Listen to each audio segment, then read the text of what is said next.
Welcome to Whispered Love Stories, the Women's Confession channel where every week we share passionate and emotion-filled stories. If you want to hear the most intense and provocative stories, don't forget to explore the playlist After Dark Stories 18 Plus Only on my channel. Subscribe so you don't miss a thing. I've never had much luck when it comes to love, and that's not me complaining. It's just the plain, simple truth. I was always that girl. The dependable one. The one who listened to everyone else's heartbreaks, who gave advice like a seasoned expert even though most of my knowledge came secondhand. I was the supportive best friend, the shoulder to cry on. But never the one anyone picked first. Never the one who got the flowers or the midnight texts just to say I'm thinking of you. I guess over time I just got used to it. My first real boyfriend didn't come around until college. I thought he was different. I was already head over heels for him by the time I gave him my virginity. I thought, finally, maybe this is it. Maybe I'll have what my friends have. Those passionate, dramatic, can't live without each other kinds of relationships. But it didn't last. He stayed for 3 months, just long enough to get what he wanted. He didn't even meet my parents. He never once got jealous, never asked if I'd eaten that day, never made me feel like I mattered. And when he left, it felt like a door slammed shut on something I'd barely gotten the chance to walk through. The guys after him weren't any better. 4 months max, each one. I gave my whole heart, every time. And in return, I got crumbs. My closest circle of friends was 3 girls. Anna had been with the same guy for years. But honestly, there was nothing there to envy. They broke up and got back together so often it was like watching reruns of a show nobody liked anymore. It wasn't love, it was habit. Familiarity dressed up as loyalty.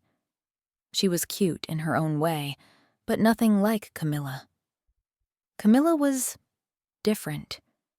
She's been my best friend since high school, and if I'm being brutally honest, it always felt like she was born to be worshipped. She had that kind of beauty that didn't have to try. The kind that walked into a room and made people forget what they were saying. Her hair was always perfect. Her skin, flawless. Her confidence radiated off her like sunlight, and her body, that body looked sculpted. Flat stomach, breasts that looked straight out of a catalog, and a face that could have easily landed her in any LA modeling agency. Men fell hard and fast, and she? She moved on like it was nothing. Sweet, polite, but cold as ice when it came time to let go. It was like they were accessories, outfits. 1 week here, the next replaced. She didn't even flinch. I remember one guy sent gifts to her house for weeks. Another flew her out to New York for a weekend. The pictures she posted on Instagram were insane. Rooftop views of Manhattan, champagne flutes in both hands, her legs stretched out on a king-size bed in a hotel suite that probably cost more per night than my rent. It felt like she was living in another universe. How did she do that? How did everything just fall into her lap while I was stuck scraping by? I admired her, I envied her, and I loved her, all at the same time. It's a cruel cocktail of emotions to live with, wanting your best friend's life while trying not to hate yourself for it. But envy, that feeling will rot you from the inside out.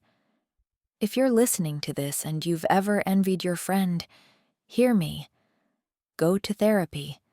Let it out before it hardens into bitterness, before you end up like me. Camilla met a guy. His name was Julian. And the way it happened, It felt straight out of some romantic comedy. They were both pulling into the same parking spot at a strip mall, almost collided. They jumped out of their cars, ready to fight about it. But the second he saw her, everything shifted. His whole posture changed. That's the effect she had on people. It didn't matter that she already had a boyfriend at the time, a guy who practically worshipped her. Dropped him without blinking. Just like that, Julian was in. The first time I saw Julian, I knew something was different. You could tell he had money, old money, not the flashy kind. But honestly, that wasn't anything new for Camilla. She'd dated millionaires before. She never chased them, but they showed up anyway. And when she got bored, she moved on. Just like that. But Julian? He wasn't like the others. He was quiet, thoughtful. The kind of man who didn't need to raise his voice to command a room. There was something deeply masculine about him, but not the arrogant kind. His presence was calm, confident, magnetic. Like he knew exactly who he was and didn't need anyone's approval. A gentleman. One of those you'd swear no longer existed. Camilla fell for him. Really fell. For the first time, I saw her softened by someone. She talked about him constantly, about how he made her feel safe, about how she could actually see a future. We were all 27 back then. Marriage was still something we joked about, something our parents nagged us about. But then, just 3 months into dating, Julian proposed. I thought everyone would try to talk her out of it. I mean, 3 months? That's barely a season. But instead, everyone supported them. Her parents, his friends, even our friends. It was like the universe had collectively decided they were meant to be. And me? I clapped. I smiled. I listened as she gushed about venues and dresses and color palettes. I helped her pick cake flavors and bridesmaids' dresses and flower arrangements. All the while, a small ache pulsed quietly inside me. I kept wondering, will I ever get to have this? Will anyone ever love me like that? When we started planning her bachelorette party, she insisted on having hot guys serve us drinks and keep us company. That threw me off. I mean, wasn't she in love? Wasn't she the one saying Julian was her forever? So I asked her, point blank, "Are you really sure about that idea?" She gave me that sly smile of hers and said, "Julian's the one I'm marrying, not the one I dream about." And I didn't say anything, but something inside me cracked a little. It wasn't just envy anymore. It was something darker, something I didn't want to name. I started seeing Julian more during the wedding planning. He was always around, polite, helpful, charming. And I was the maid of honor, so of course we interacted a lot. Shared jokes, toasted champagne, ran errands together. It all felt harmless, until it didn't. There were moments, fleeting but loaded. A glance held a second too long, a silence that felt too intimate. I never made a move, but I never pulled away either. I'd go home after those nights, lying in bed staring at the ceiling, wondering if it was all in my head, or if he felt it too. One night, at yet another party thrown by Camilla's parents to celebrate the engagement, they threw about a dozen, I found him out on the terrace, alone, smoking. The city lights behind him like a painting. He looked tired, worn out in a way I hadn't seen before. I stepped beside him, wrapped my arms around myself against the breeze, and said, "You don't look very happy for a man about to get married." He let out a dry laugh, the kind that's more bitter than amused. "And you don't look very happy for a maid of honor," he said, his eyes meeting mine. That moment, That moment was when everything shifted. We looked at each other. There was silence, and something shifted in that stillness. I can't even tell you what exactly happened in that moment. There were no fireworks, no dramatic music, just this quiet, burning understanding between us. A smirk, a laugh, eyes that lingered too long. And I knew. It wasn't just in my head.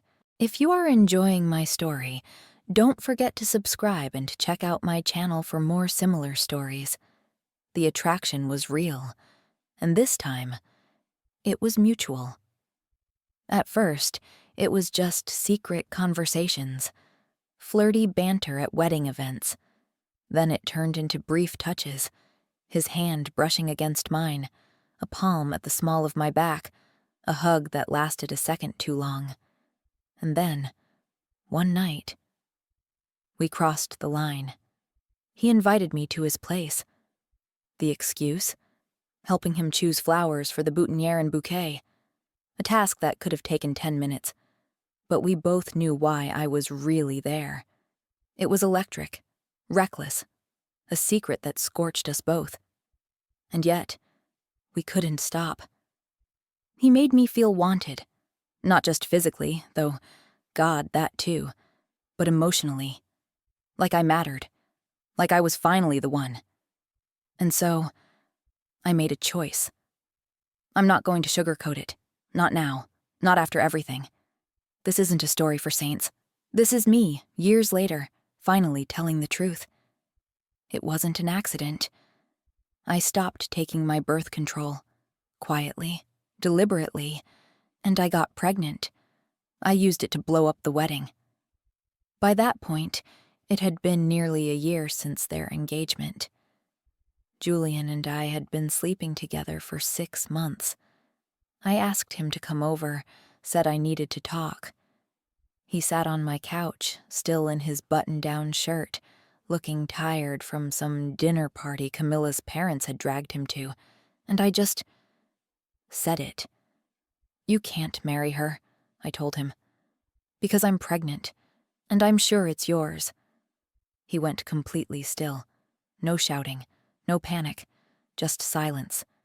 His face drained of color. I watched him, desperate for something, a flicker of emotion, a hint of care. But all he said was, I need to think. I need to go. Then he left. Later that night, he texted me asking what I planned to do. I told him the truth. I was keeping it. Terminating wasn't an option for me. I was clear about that.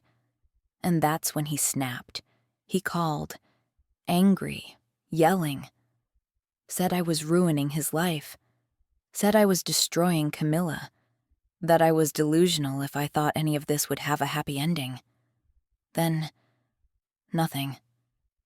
3 days passed. No word from him. Nothing from Camilla either. And then, on the 4th day, I noticed something. I couldn't find her on my socials. She'd blocked me. The silence hit me like a brick. I'd been so caught up in Julian, in this thing between us, that I hadn't stopped to consider what I'd really done to Camilla.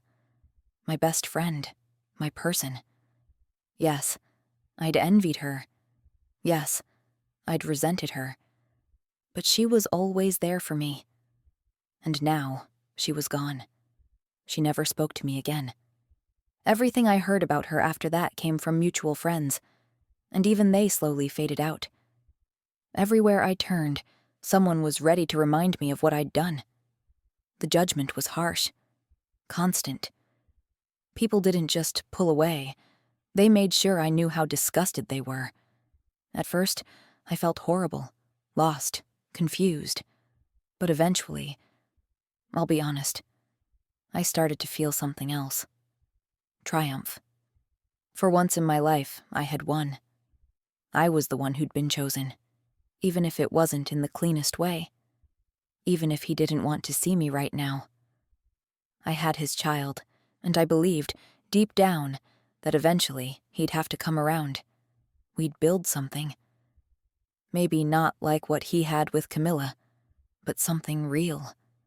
something that could grow, because this time, love was finally mine.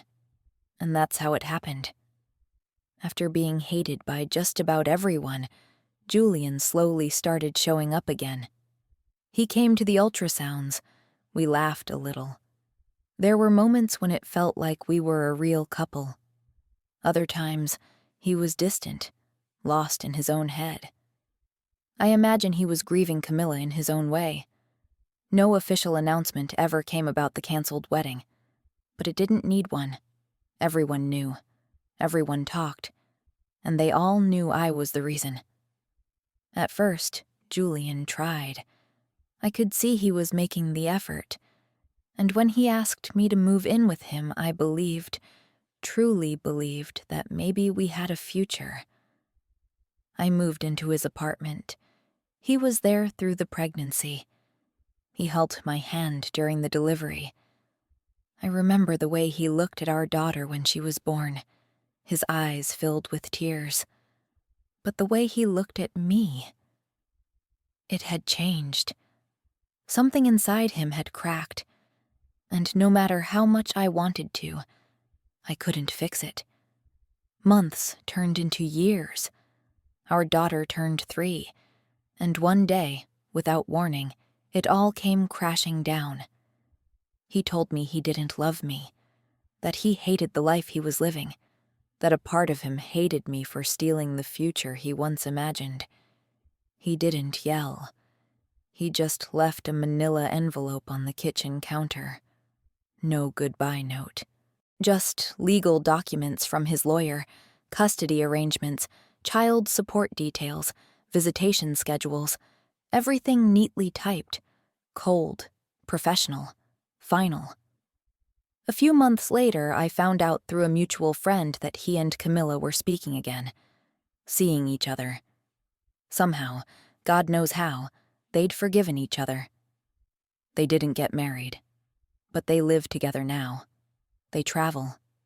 They post photos from Paris, from the Amalfi Coast, from Aspen. Her glowing smile. Him in the background, always the one holding the camera. They're stable. That's the word people use. He sees our daughter once a month, if that. Sometimes less. His texts are robotic. Transfer went through. I'll pick her up Saturday. Nothing more. And me? I'm alone again. But this time, with a child. With a story no one wants to hear. Being a single mom is hard. Of course it is. But the hardest part isn't the diapers or the bills or the exhaustion. It's trying to love again. Knowing you were the other woman who became the mother. Never the wife, never the one. Just a chapter he's trying to forget. Every man I meet looks at me, then at my daughter. I can feel their hesitation. No one wants to be someone's second act, especially not after a scandal like mine. And sometimes, late at night, I ask myself, would I do it all again? Would I make the same choices, knowing how it ends? And honestly, I don't know. Because for a brief moment in time, I was happy. I was desired. I was chosen. I thought life had finally handed me something beautiful. But that beauty turned into a burden I couldn't carry. My daughter, she's my light. She's the only thing I wouldn't change. But I know she came from a selfish place. I brought her into the world for the wrong reasons. And now, I live with the consequences. Camilla and I never spoke again. Sometimes I see her online, smiling from some exotic beach, Julian beside her like a shadow. She won again. Even if she didn't mean to. Even if she didn't want to. And me? Well, I'm telling my story here. Not for forgiveness, not to make excuses. But maybe, just maybe, because there's another woman out there like me. Invisible. Starving for love. Right on the edge of making a mistake she won't come back from. To you, if you're listening, you can't steal love.